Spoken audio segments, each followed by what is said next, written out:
கர்த்தருடைய வார்த்தைக்கு நாம் கடந்து போகலாம். இன்றைக்கு நாம் பார்க்க இருக்கிறதான பகுதியானது கடந்த வாரத்தின் தொடர்ச்சி தான். கடந்த வாரத்தில் நாம் பார்த்தது விசுவாசத்தினால் ஏனோக்கு காயினுடைய பலியை காட்டிலும் மேன்மையான பலி செலுத்தினான் என்று கடந்த வாரத்தில் நம்ம பார்த்தோம். இந்த விசுவாசத்தை குறித்து நான் உங்களோடு கூட இன்னைக்கு மறுபடியும் பேச இருக்கிறேன். அவைகளை குறித்து நாம் இன்னும் ஆழமாக பார்க்கிறோம். விசுவாசம் என்றால் என்ன? இந்த விசுவாசம் என்பதை குறித்து நிறைய மக்கள் உலகம் முழுவதிலும் சபைகளில் பேசப்படுகிறது. விசுவாசத்தை குறித்து நிறைய பேர் பேசுகிறாங்க. நிறைய மக்கள் அதை குறித்து தியானம் பண்ணுறாங்க. நிறைய மக்களுக்கு விசுவாசம் என்கிற வார்த்தை எல்லாருக்குமே தெரியும். ஆனால் விசுவாசத்தை குறித்து நாம் பார்ப்பதற்கு முன்னாடி அதை குறித்து நாம் சரியாக புரிந்து கொள்ள வேண்டும். விசுவாசம் என்பது என்ன என்பதை குறித்து தெளிவாக புரிந்து கொண்டால்தான் நம்ம அதை செயல்படுத்த முடியும். நம்ம படிக்கலாம். ரோமருக்கு நிருபம் 12ஆம் அதிகாரத்தின் 3வது வசனம். ரோமருக்கு எழுதின நிருபம் 12ஆம் அதிகாரத்தின் 3வது வசனம்.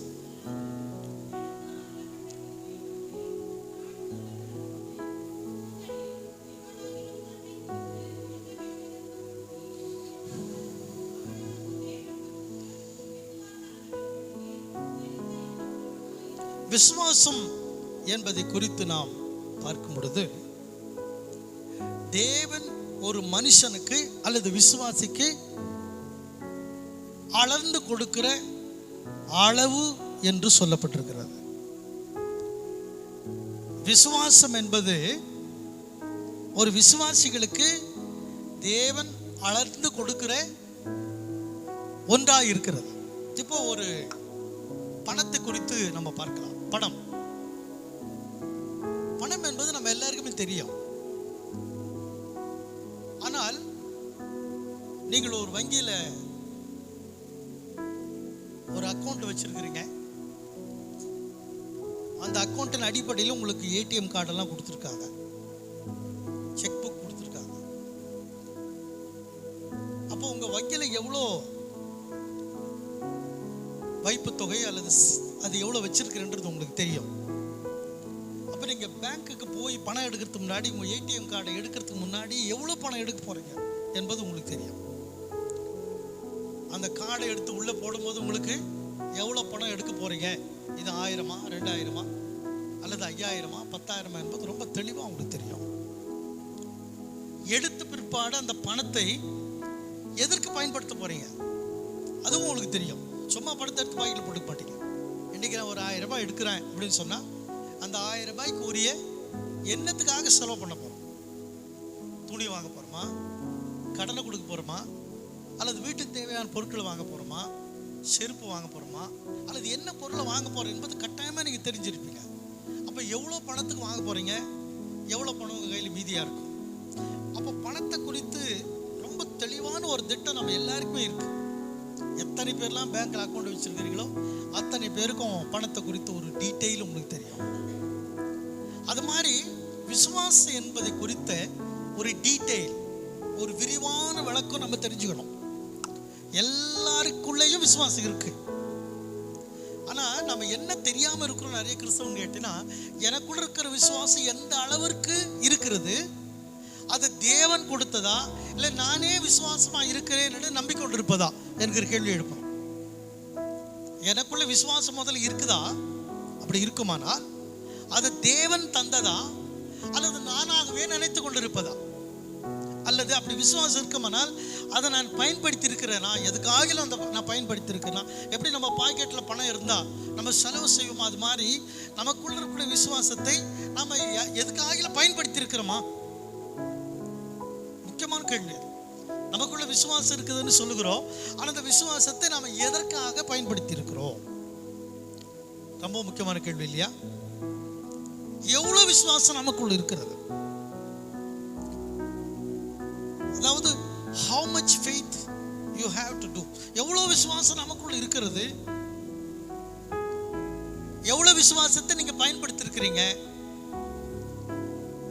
இந்த விசுவாசம் யார்கிட்ட போய் கேட்கறது? இப்போ ஏடிஎம்க்கு நீங்க இப்போ கார்டு எடுத்துட்டு போறீங்க, அந்த டெபிட் கார்டு எடுத்துட்டு போறீங்க, பேங்க் போய் உள்ள போட்ட உடனே காசு வெளியே வந்துடுது.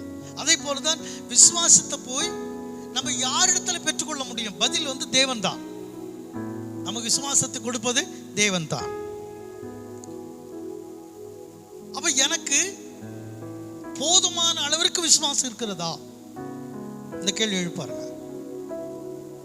போதுமான அளவுக்கு என்று சொன்னால் நமக்கு இருக்கக்கூடிய சிச்சுவேஷனை, அதாவது தேவைகளை மேற்கொள்ளக்கூடிய அளவிற்கு விசுவாசம் இருக்கிறதா?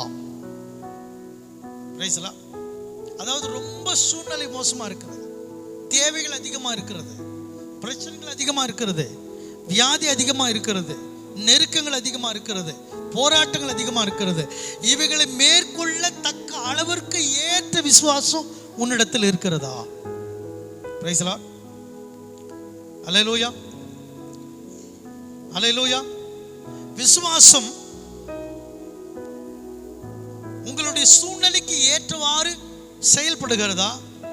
விசுவாசம் எப்படி செயல்படுகிறது உங்களுக்குள்ளே? இந்த விசுவாசத்தை குறித்து பைபிள் என்ன சொல்லுதுன்னு பார்த்தீங்களா? Definition. What is the biblical definition of faith? படிக்கலாம். 2 கொரிந்தியர் 5ஆம் அதிகாரத்தின் 7வது வசனம். எல்லா விசுவாசிகளுக்கும் சொல்லப்பட்டதான இந்த வசனத்தை நீங்க பார்க்கும் 2 கொரிந்தியர் 5ஆம் அதிகாரத்தின் 7வது வசனத்தில் படிக்கிறோம்.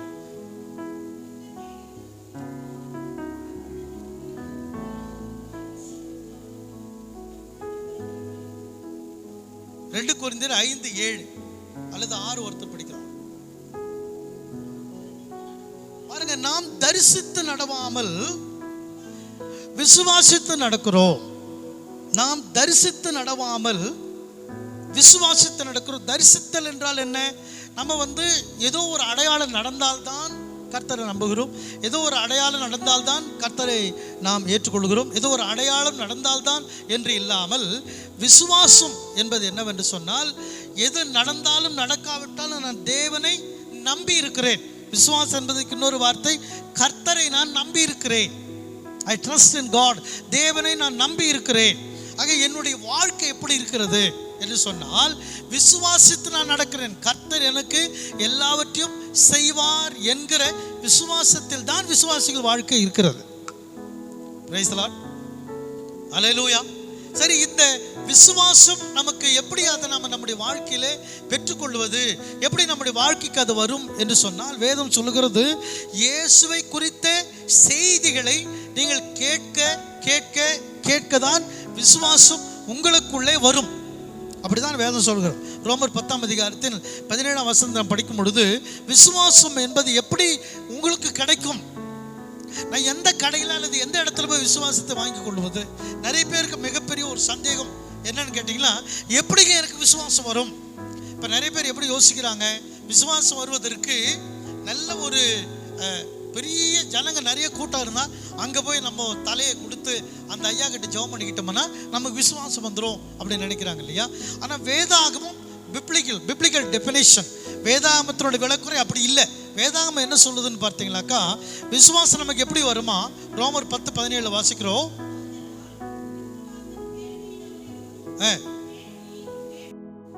ஒரு மனிதன் சொல்லிக் கொடுக்கக்கூடிய அறிவுரைகள், ஒரு மனுஷன் சொல்லிக் கொடுக்கக்கூடிய ஆலோசனைகள், ஒரு மனுஷன் காட்டக்கூடிய வழிகாட்டு, தன் அறிவை, தன்னுடைய ஞானத்தை, தன்னுடைய அனுபவத்தை கொண்டு ஒரு மனுஷனுக்குள்ள விசுவாசத்தை கொண்டு வர முயற்சிப்பவர்கள், அந்த விசுவாசம் அவர்களோடு நிற்காது என்பதை புரிந்து கொள்ள வேண்டும்.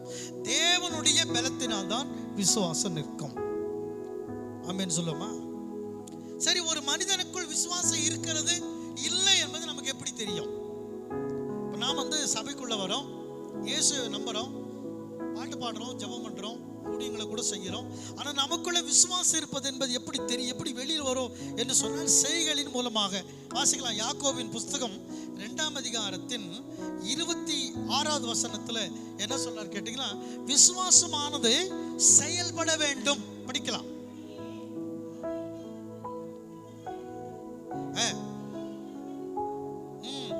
பாருங்க, இப்போ ஒரு டெட் பாடிக்கு, அதாவது ஒரு ஒரு டெட் பாடிக்கும் ஆவிக்கும் ரெண்டுத்துக்கு கம்பேர் பண்ணி பேசுறார் ஆண்டவர். விசுவாசம் என்பது எப்படி இருக்கிறதா, செயல்படாது போகுமானால், அதாவது விசுவாசத்தினால் எந்த செயல்களும் செய்யல அப்படின்னு சொன்னா அது ஒரு செத்த சரீரம், டெட் பாடின்னு சொல்றார் ஆண்டவர். நீ கடவுளுடைய பிள்ளையா இருக்கிற, ஜெபம் கூட பண்ற, சபைக்கு வர, ஊழியம் கூட பண்ணலாம், பிரசங்கம் கூட பண்ணலாம், வசனங்களை கூட போதிக்கலாம்.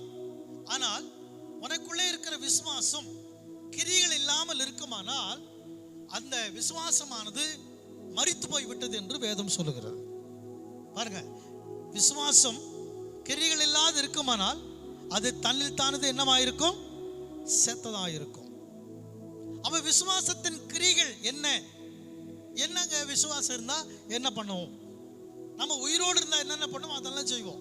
கலாத்தியர் 5ஆம் அதிகாரத்தில் இந்த விசுவாசம் எப்படி வருகிறது என்று பார்க்கிறோம். 5ஆம் அதிகாரம் 22வது வசனம். ஆவியினுடைய கனி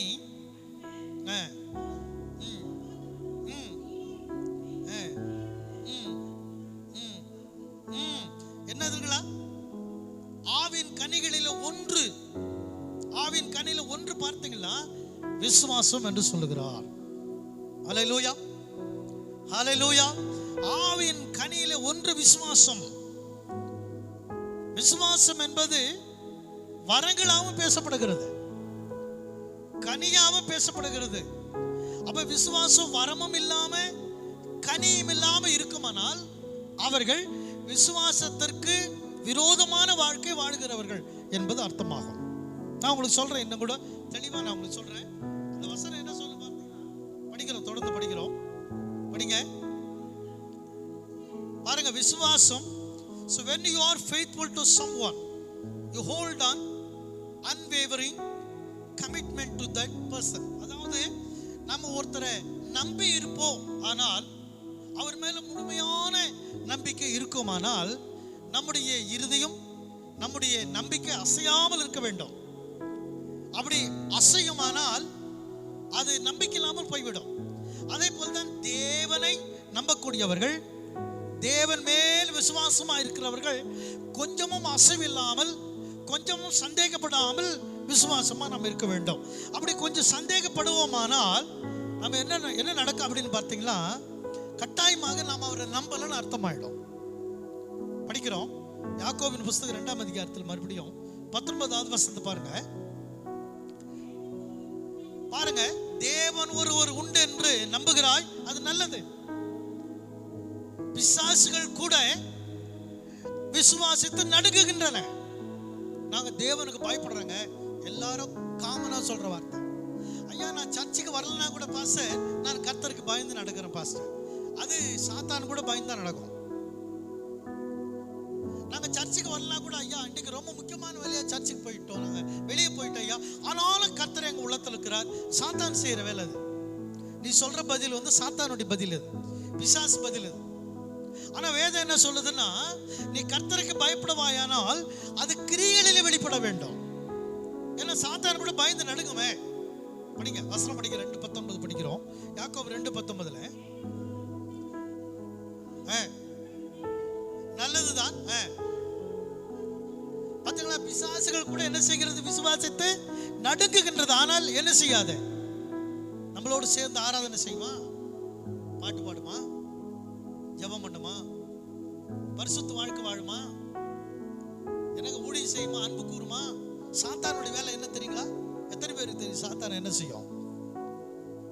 என்ன செய்யும் சாத்தான்? சாத்தானுடைய கிரியைகள் இல்லாத ஒண்ணு சொல்லுங்களா? திருடவும், அப்புறம் கொல்லவும், அப்புறம் அப்படின்னா சாத்தானுக்கு நன்மை செய்யவே தெரியாது. ஆனா விசுவாசத்துக்கு நன்மை செய்ய தெரியும். விசுவாசம் சுகமாக்கிறதுக்கு தெரியும். விசுவாசம் ஜெபம் பண்ண தெரியும். விசுவாசத்தினால ஊழியம் பண்ண முடியும். விசுவாசத்தினால கர்த்தரை கொடுக்க முடியும். விசுவாசத்தினால வாழ முடியும். விசுவாசத்தினால பேச முடியும்.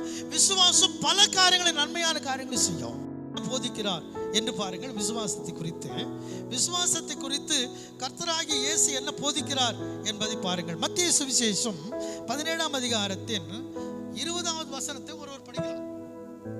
மத்தேயு சுவிசேஷம் 17ஆம் அதிகாரத்தின் 20வது வசனத்தை பாருங்க. இயேசு கிறிஸ்து சொல்லுகிறார்,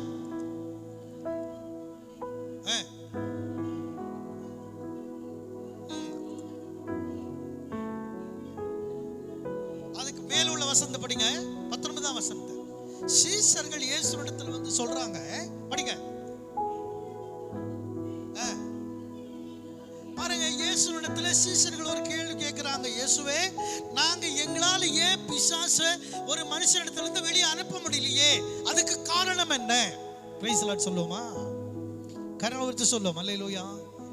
சீஷர்கள் இயேசுவிடத்துல ஒரு கேள்வி கேட்கிறார்கள், ஏன் எங்களால் பிசாசை துரத்த அல்லது வெளியேற்ற முடியவில்லை, எங்களால முடியலையே, என்ன காரணம் என்று சொல்லும் பொழுது இயேசு அவர்கள் சொல்லுகிறார், கடுகளவு விசுவாசம் உங்களுக்கு இருந்தால். மெஷர்மெண்ட் சொல்றார். பெரிய பெரிய பொருளை இயேசு சொல்லி இருக்கலாமே. தேங்காய் பெருசு இருக்கலாம், தேங்காய் விட பெருசா பூசணிக்காய் பெருசு விசுவாசம் இருந்திருக்கலாம். அதோட இன்னும் பெரிய காய் எதனா இருக்குமானால் அந்த மாதிரி இருந்திருக்கலாம். சொரக்காய் பெருசு இருந்திருக்கலாம் இல்லையா? காய்களை சொல்லி இருக்கலாம், பழங்களை சொல்லிக்கலாம். பலாப்பழம் பெருசு விசுவாசம் மட்டும் உங்களுக்கு இருந்திருந்தா பிசாசை நீங்க என்ன பண்ணிருக்கலாம்? துரத்திருக்கலாமே. ஒரு பூசணிக்காய் பெருசு விசுவாசம் உங்களுக்கு இருந்திருந்தால் என்ன பண்ணிக்கலாம்? பிசாசை நீங்க துரத்திருக்கலாமே. தேங்காய் பெருசு உங்க விசுவாசம் இருந்திருந்தா பிசாசை நீங்க துரத்திருக்கலாமே. இப்படி எல்லாம் அரிசி பெருசு இருந்திருந்தா துரத்திருக்கலாமே. நெல்லு மாதிரி இருந்திருந்தா துரத்திருக்கலாமே. அப்படிலாம் சொல்லாம ஆண்டவர் என்ன சொல்ற, எதை கொண்டு வராரு? அன்றாடம் நம்முடைய வாழ்க்கையில் தினந்தோறும் பயன்படுத்தக்கூடிய கடுகை சொல்லுகிறார். கடுகை ரொம்ப சிறுச வந்து மனுஷனுக்கு கொண்டாட்டு நிறுத்துகிறார். அப்ப கடுகை பக்கத்துல நம்ம வச்சுட்டு நம்மள நின்னோம்னா கடுகு பெருசா நாம பெரிய ஆளா? என்னங்க பேசாம இருக்கிறீங்க? எது பெருசுங்க? கடுகு பெருசா நாம பெரிய ஆளா? அப்போ இவ்வளோ பெரிய ஆளு ஒரு சின்ன கடுகளு விசுவாசத்தை நம்ம மனுஷனுக்குள்ள வைக்க முடியாதனால்தான் கடவுளுடைய செயல்களை நம்ம செய்ய முடியாம இருக்கிறோம். அல்லேலூயா சொல்றீங்களா? ஆமென். அல்லேலூயா. ஒரு கடுகளவு தேவன் நினைக்கிற அவர் சொல்லுகிற விசுவாசத்தை நம்முடைய உள்ளத்தில் வைக்க முடியாததுனாலதான் தேவன் செய்ய வேண்டிய வேலைகளை நம்ம செய்ய முடியல, சாத்தான் செய்யக்கூடிய வேலைகளை நாம் செய்து கொண்டிருக்கிறோம். அதான் அர்த்தம். அதனால்தான் ஆண்டவர் இயேசு கிறிஸ்து கடுகளவு விசுவாசம் உங்களுக்கு இருந்திருக்குமானால் உங்களால் கூடாத காரியம் ஒன்றுமில்லை என்று மெய்யாகவே உங்களுக்கு சொல்லுகிறேன். உங்களால் கூடாத காரியம் ஒன்றுமில்லை. நீங்க ஒருத்தர் பார்த்து ஒருத்தர் கை கொடுத்து சொல்லுங்க, உங்களால் கூடாத காரியம் ஒன்றுமில்லை. இது நாம மட்டும்தான் அந்த மாதிரி சொல்ல முடியும். தேவன் அறியாதுன்னு என்ன சொல்லுவான்னு கேட்டீங்களா? பணம் இருந்தா எல்லாம் செய்ய முடியும் பிரதர். பணம் இருந்தால், பதவி இருந்தால், அதிகாரம் இருந்தால் எல்லாம் செஞ்சிடலாம் பிரதர் அப்படின்னு சொல்லுவாங்க. ஆனால் இயேசு நமக்கு சொல்லிக் கொடுக்கிறார், விசுவாசம் இருந்தால் பணத்தை விட பெருசு விசுவாசம், பதவியை விட பெருசு விசுவாசம், அதிகாரத்தை விட பெருசு விசுவாசம். அப்ப விசுவாசம் இருந்தால் இயேசு சொன்னதை நீ நானும் செய்ய முடியும். ஆமென். அல்லேலூயா. அப்ப இன்னைக்கு நீங்க யூடியூபை பார்க்கக்கூடிய மக்கள், டிவியை பார்க்கக்கூடிய மக்கள்லாம் என்ன நம்பிட்டு இருப்பீங்க?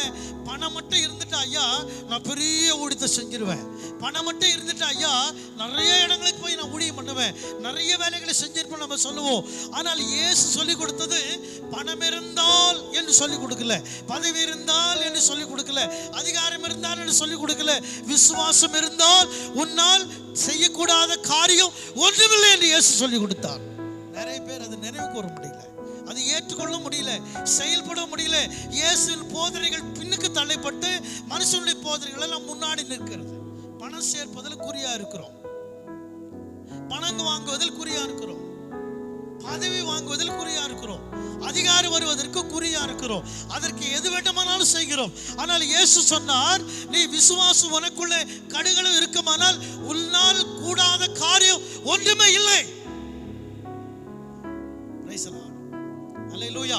உங்க மனசுல நிறுத்தி பாருங்க, ஏன் கடந்த வருஷத்துல, கடந்த நாட்களிலே, கடந்த மாதங்களிலே, உங்கள் வியாதி நேரத்துல வியாதி ஏன் உங்களால அதிலிருந்து வெளியே வர முடியல?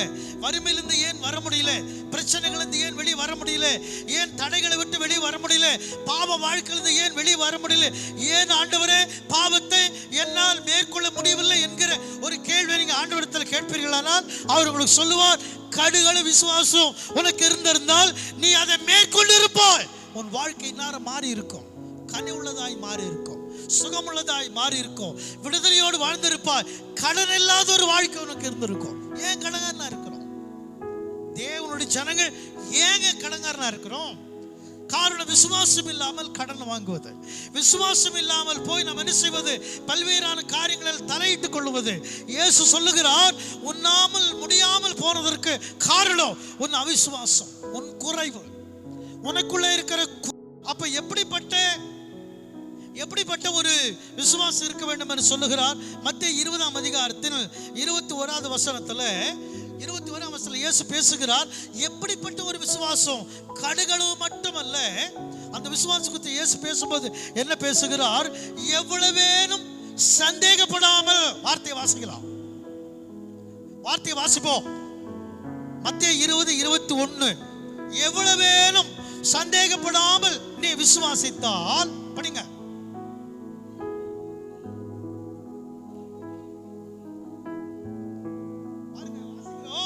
விசுவாசித்தால், மத்தேயு சுவிசேஷம் 20:21 படிக்கிறோம். மத்தேயு சுவிசேஷம் படிங்க.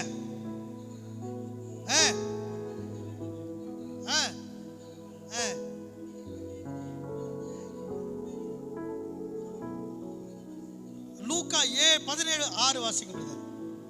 லூக்கா 17:6 வாசிக்கலாம்.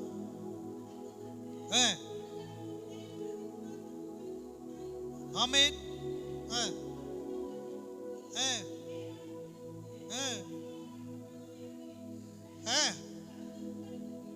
ஆமென். அடுத்து என்ன படிக்கிறோம் என்று சொன்னால், உங்கள் விசுவாசம் சந்தேகப்படாமல் இருக்கணுங்க. அது மத்தேயு மார்க் 11 அதிகாரத்தில் இருக்கு, 23-24 வசனத்துல. நீங்க சந்தேகப்படாமல் விசுவாசித்தால், இங்க என்ன சொல்லுகிற ஆண்டவர் பார்த்தீங்கன்னா கீழ்ப்படிதலை குறித்து பேசுறார். மறுபடியும் 6ஆம் வசனத்தை படிச்சு பாருங்க. லூக்கா 17:6. லூக்கா சுவிசேஷம் 17:6.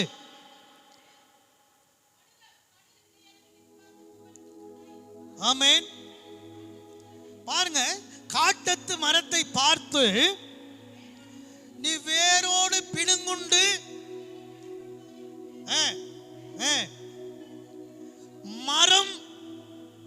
மரத்தை பார்த்து நீ பேசும் பொழுது அது உனக்கு கீழ்ப்படியும். நான் இந்த வசனத்தை தியானிக்கும் பொழுது எனக்கு நிறைய இதுல ரகசியங்களை புரிந்து கொள்ள என்னால் முடிந்தது. இந்த ஒரு வசனத்திற்குள்ள பார்த்தீங்கன்னா 6வது வசனத்துல நான் அந்த வசனத்துக்குள் இருக்கிறேன், எனக்குள் விசுவாசம் அந்த வசனத்துக்குள் இருக்கிறது, அந்த விசுவாசத்தின் அளவு இருக்கிறது, நான் பேச வேண்டும் என்று இருக்கிறது, ஒரு மரம் இருக்கிறது, ஒரு கீழ்ப்படிதல் இருக்கிறது. அல்லேலூயா. பாருங்க, அந்த வசனத்துல நான் இருக்கிறேன், எனக்குள் விசுவாசம் இருக்கிறது, அந்த விசுவாசத்திற்கு ஒரு அளவு இருக்கிறது, நான் பேச வேண்டும் என்று இருக்கிறது, ஒரு மரம் இருக்கிறது, அந்த மரம் எனக்கு கீழ்ப்படியும் என்று சொல்லப்பட்டிருக்கிறது. Praise the Lord. அல்லேலூயா, அல்லேலூயா. இங்கிலீஷில் அந்த மரத்தை வேரோடு பிடுங்கி போடு என்று சொன்னால் அதனுடைய ஆங்கில வார்த்தை என்ன பார்த்தீங்களா? uprooted. மரம், செடி, கொடி, மலைகள், இவைகள் எல்லாம் தேவனால் படைக்கப்பட்டது. படைப்பு, கிரியேஷன். தேவன் மனிதனுக்கு என்ன அதிகாரம் கொடுக்கிறார்? உனக்குள்ளே என்னை நம்புகிற நம்பிக்கை என்கிற விசுவாசம் இருக்குமானால் நான் படைத்த படைப்புகள் கூட உனக்கு கீழ்ப்படியும். Praise the Lord. Hallelujah. Hallelujah. The God is God. தேவன் தான். தேவன் மனுஷன் அல்ல. தேவன் தான். அப்ப தேவன் மனுஷனுக்கு என்ன சொல்லி கொடுக்கிறார்? என்னை நம்புவாயானால், என்னை விசுவாசிப்பாயானால், நான் சொல்லக்கூடிய வார்த்தைகள் இப்படி நடக்கும் என்று நம்புவாயானால், நான் படைத்த படைப்புகள் எல்லாம் உனக்கு கீழ்ப்படியும். இந்த வார்த்தையை நான் வாசிக்கும் பொழுது எனக்குள்ளே தேவனுடைய அபிஷேகத்தால் நிரம்பி நான் ஜெபித்துக் கொண்டிருந்தேன். ஆண்டவர் இது எப்படி என்று சொன்னால், அப்ரூட்டட், ஆங்கிலத்தில் அப்ரூட்டட் என்ற வார்த்தை, அப்ரூட்டட் என்று சொன்னால் டிஸ்கனெக்டட். இன்னொரு வார்த்தை அதுக்கு அதனுடைய விளக்கம் என்று சொன்னால் disconnected life giving from soil. அதாவது அப்ரூட்டட் என்று சொன்னால் வேரோடு பிடிங்க போய் என்று சொன்னால் வேரையும் அல்லது மரத்தையும் மண்ணையும் ரெண்டாய் பிரித்து விட ஒரு விசுவாசியால் முடியும். ரெண்டாய் பிரிக்க முடியும். ஒருத்தர் சொல்றான், நான் பாவத்திலே வாழ்கிறேன் ஐயா, ஜெபிக்க முடியவில்லை ஐயா, பாட முடியவில்லை ஐயா, ஊழியம் செய்ய முடியவில்லை என்று சொல்லுகிறவர் பாவத்தோடு இணைந்து வாழ்கிறான், அசுத்தத்தோடு இணைந்து வாழ்கிறான். தேவனுக்கு பிரியமில்லாத வாழ்க்கை. அதை பிரிக்க வேண்டுமானால் விசுவாசம் உனக்கு தேவை. You can do that. எப்படி செய்ய முடியும்? விசுவாசத்தினாலே என் பின் தொடர்கிற பாவமே போ என்று சொல்ல வேண்டும். விசுவாசத்தினாலே என்னை பின் தொடர்கிற வியாதியே போ என்று சொல்ல வேண்டும். விசுவாசத்தினாலே என்னை பின் தொடர்கிற பயமே போ என்று சொல்ல வேண்டும். அது உன்னை விட்டு பிரிந்து போய்விடும். Praise the Lord. விசுவாசம் உனக்குள்ள இல்லாததனால் தான் பலவீனமானதெல்லாம் உன்னை பின் தொடர்கிறது. பாவங்கள் எல்லாம் உன்னை பின்தொடர்கிறது. வியாதிகள் எல்லாம் உன்னை பின்தொடர்கிறது. தேவையில்லாத தேவனுக்கு பிரியமான காரியங்கள் எல்லாம் உன்னை பின்தொடர்கிறது. அந்த பின்தொடர்தலை நிறுத்துவதற்கு தேவன் உனக்கு அதிகாரம் கொடுத்திருக்கிறார். அந்த அதிகாரம் தான் விசுவாசம். Praise the Lord. Hallelujah. Hallelujah. கடுகளவு கர்த்தர் நமக்கு கொடுத்திருக்கிற அந்த அதிகாரத்தை பயன்படுத்த வேண்டும். எரேமியாவின் புஸ்தகம் 1ஆம் அதிகாரத்தில் 10வது வசனத்தில் ஒரு அதிகாரத்தை தேவன் நம்மோடு கூட பேசுகிறார். அங்கே எரேமியாவை கொண்டு தேவன் பேசினார். 1ஆம் அதிகாரத்தின் 10ஆம் சத்தமா ஒருத்தர் வாசிங்க பார்ப்போம். 1ஆம் அதிகாரத்தின் 10வது வசனம் பாருங்க. தேவனாகிய கர்த்தர் ஒரு இளம் வயது உள்ள எரேமியாவை கூப்பிட்ட விதமாய் சொல்லுகிறார். பாருங்க, பிடுங்கவும் இடிக்கவும் அழிக்கவும் கவிழ்க்கவும் கட்டவும் நாட்டவும். பாருங்க, உன்னை நான் இந்த தினம் என்ன செய்திருக்கிறேன்? ஆமென். ஜாதிகள் என்று சொன்னால் தேசத்தின் மேலோ ராஜ்யத்தின் மேலோ நான் உன்னை நிலைநாட்டி இருக்கிறேன், அப்பாயிண்ட் பண்ணி இருக்கிறேன்னு சொல்றார் ஆண்டவர். பிரைஸ் தி லார்ட் சொல்லுவோமா? எரேமியாவின் புஸ்தகம் 1ஆம் அதிகாரத்தின் 10வது வசனத்தை மறுபடியும் எல்லாரும் மார்க் பண்ணிக்கங்க பாப்போம். எல்லாரும் எடுத்துங்க. எரேமியாவின் புஸ்தகம் 1ஆம் அதிகாரத்தின் 10வது வசனத்தை மறுபடியும் கூட எல்லாரும் மார்க் பண்ணிட்டு ஒருத்தர் சத்தமா படிங்க. ஒரு பிரதர் சத்தமா படிங்க பாப்போம். Price the Lord. பாருங்க என்ன சொல்லிக்கிறார் ஆண்டவர் எரேமியாவுக்கு. சொல்லுங்க, சத்தமா படிங்க. பிடுங்கவும், பாருங்க, இடிக்கவும் அழிக்கவும் கவிழ்க்கவும் கட்டவும் நாட்டவும் உன்னை நான், பாருங்க, இன்றைய தினம் ஜாதிகளின் மேலும் ராஜ்யங்களின் மேலும் ஏற்படுத்தினேன் என்று கர்த்தர் சொல்லுகிறார். See today, ஆங்கிலத்தை நான் படிக்கிறேன். See today I appoint you over nations and over kingdoms. இங்க ஜாதின் இல்ல அந்த இடத்துல. Nations and kingdom. பாருங்க, நான் உன்னை என்ன பண்ணிருக்கிறேன்? அப்பாயிண்ட் பண்ணிருக்கிறேன். அப்பாயிண்ட்னா என்ன தெரியுங்களா? தேவன் உன்னை அவருடைய வேலைக்கென்று நியமித்திருக்கிறார், வேலையை கொடுத்திருக்கிறார். விசுவாசி இது சரியா புரிஞ்சுக்கணும். பைபிளை படிக்கிறவனுங்க புரிஞ்சுக்கணும், ஜெபம் பண்றவங்க புரிஞ்சுக்கணும், சபைக்கு வரவங்க புரிஞ்சுக்கணும். நான் சர்ச்சுக்கு வர ஒரு விசுவாசி மட்டுமல்ல, தேவன் என்னை அவருடைய வேலை செய்யும்படியாக நியமித்திருக்கிறார், அப்பாயிண்ட் பண்ணியிருக்கார். ஆமென் சொல்றீங்களா? அல்லேலூயா. பாருங்க, எதுக்கு அப்பாயிண்ட் பண்ணாரு? என்னது பண்ணாரா? படிங்க. To pluck and pull down. பிடுங்கவும், அப்புறங்க இடிக்கவும், பாருங்க, அழிக்கவும், டிஸ்ட்ராய் அண்ட் ஓவர்த்ரோ, பில்ட், கட்டவும் நடவும் நாட்டவும். கரங்களை வைத்து சொல்லுங்க ஆமென். சத்தமா அல்லேலூயா. சத்தமா சொல்ல ஆமென். அல்லேலூயா. தேவன் உனக்கு கொடுத்திருக்கிற அதிகாரத்தை நீ சரியாய் புரிந்து கொள். போய் வீட்டில் உட்கார்ந்துக்க, பைபிளை எடு, கிறிஸ்தவனா இருந்தீனா பைபிள் எடுத்து உட்கார்ந்து இந்த வசனத்தை படி. ஆண்டவரே, இந்த வசனத்தின்படி எனக்கு கொடுக்கப்பட்டிருக்கிற அதிகாரம் என்ன? கேளு, கர்த்தரிடத்துல கேளு, கர்த்தரிடத்துல கேட்கணும். ஆண்டவரே, எனக்கு கொடுத்திருக்கிற அதிகாரம் என்ன? கர்த்தர் உனக்கு சொல்லுவாரு. என்ன சொல்லுவார் தெரியுமா? மேல வசனத்தை படிச்சு பாருங்க, அதுக்கு மேல உள்ள வசனத்தை படிங்க. 4வது வசனம், எரேமியா 1ஆம் அதிகாரத்துல 4வது வசனத்தை படிச்சு பாருங்க, என்ன சொல்றாரு பாருங்க. 4வது வசனம் படிங்களேன்.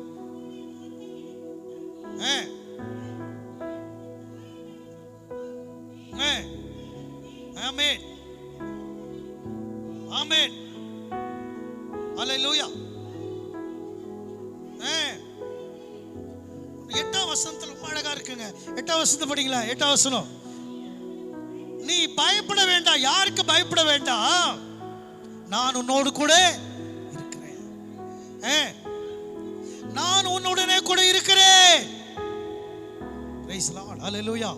விசுவாசியா இருக்கிறவன் இந்த வார்த்தை கேட்ட உடனே ஹல்லேலூயா சொல்றவன் தாங்க விசுவாசி. அமைதியா இருக்கிறான்னா அவிசுவாசி, கேடுகட்ட விசுவாசின்னு அர்த்தம்.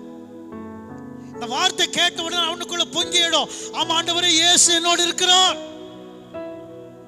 இயேசு என்னோடு இருக்கிறார் அப்படின்னு சொல்றான்னா அவன் தான் யாரு? கர்த்தராகிய இயேசு கிறிஸ்து வார்த்தைகளின் மேல பயம் உள்ளவன். அப்படியே அமைதியா இருக்கிறான்னா அவன் அவிசுவாசில கேடுகட்டவன் அர்த்தம். இந்த வார்த்தை பார்க்கிற மக்கள் கேடுகட்ட விசுவாசி. கர்த்தர் என்னோடு கூட இருக்கிறார், அவருடைய வார்த்தை எனக்குள்ளே இருக்கிறது, என்னை அவன் நியமித்திருக்கிறார், எனக்கு அதிகாரம் கொடுத்திருக்கிறார். பிரைஸ் தி லார்ட், ஹல்லேலூயா. எதற்கெல்லாம் அதிகாரம் என்று சொன்னால், இடிக்கவோ, கட்டவோ, நடவோ, பிடுங்கவோ, அழிக்கவோ, உருவாக்கவோ தேவன் உன் நாவிலே அதிகாரத்தை தந்திருக்கிறார். அதற்கு பயன்படுத்தும்படிதான் விசுவாசத்தை உனக்குள்ளே வைத்திருக்கிறார். அல்லேலூயா சொல்லுவோமா? அல்லேலூயா. மறுபடியும் படிக்கிற 8ஆம் வசனம் பாருங்க, சத்தமா படிங்க. 8ஆம் வசனத்தை படிங்க. 8, நீ அவர்களுக்கு என்ன செய்ய வேண்டாம்? ஒரு மரத்தை பார்த்து பயப்படாதே, பெரிய மலையா இருந்தா பயப்படாதே, பிசாசு இருந்தா பயப்படா. 3மே பைபிள்ல இப்ப நம்ம படிச்சோம். பெரிய மலையை பார்த்து பெயர்ந்து போன்னு சொன்னா கூட அது போவோம், உனக்கு விசுவாசம் இருந்தா. மரமே போ என்றால் கூட அது போவோம், பிசாசே போ என்றால் கூட அது போவோம். பிசாசை பார்த்து பயப்படாதே, மலையை பார்த்து பயப்படாதே. அல்லேலூயா சொல்லுவோமா? அல்லேலூயா சொல்லுவோமாமே. மரத்தை பார்த்து பயப்படாதே, ஏனென்றால் கர்த்தர் சொல்லுகிறார், நான் உன்னோடு கூட இருக்கிறேன். Don't afraid, I'm being with you. நான் உன்னை அழைத்திருக்கிறேன், உன்னை தெரிந்து கொண்டிருக்கிறேன், உன்னை நாட்ட வைத்திருக்கிறேன். நீ யாருக்கு பயப்பட தேவையில்லை, ஏனென்றால் உனக்கு அதிகாரத்தை நான் தந்திருக்கிறேன். அந்த அதிகாரம் என்னவென்று சொன்னால், நீ சொல்லும் பொழுது உன்னோடு இருந்து நான் அதை செய்வேன். பிரைஸ் தி லார்ட், ஹல்லேலூயா. கரங்களை உயர்த்தி சொல்லுங்க, ஆமென், ஹல்லேலூயா. சத்தமா சொல்லுங்க, ஆமென், ஹல்லேலூயா. சத்தமாக ஹல்லேலூயா.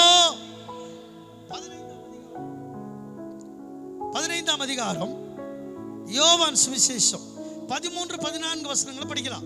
15ஆம் அதிகாரம் யோவான் சுவிசேஷம் 13-14 வசனங்கள். 15ஆம் அதிகாரம் யோவான் சுவிசேஷம் 15ஆம் அதிகாரம் யோவான் சுவிசேஷம் 13-14 வசனம் படிப்போம்.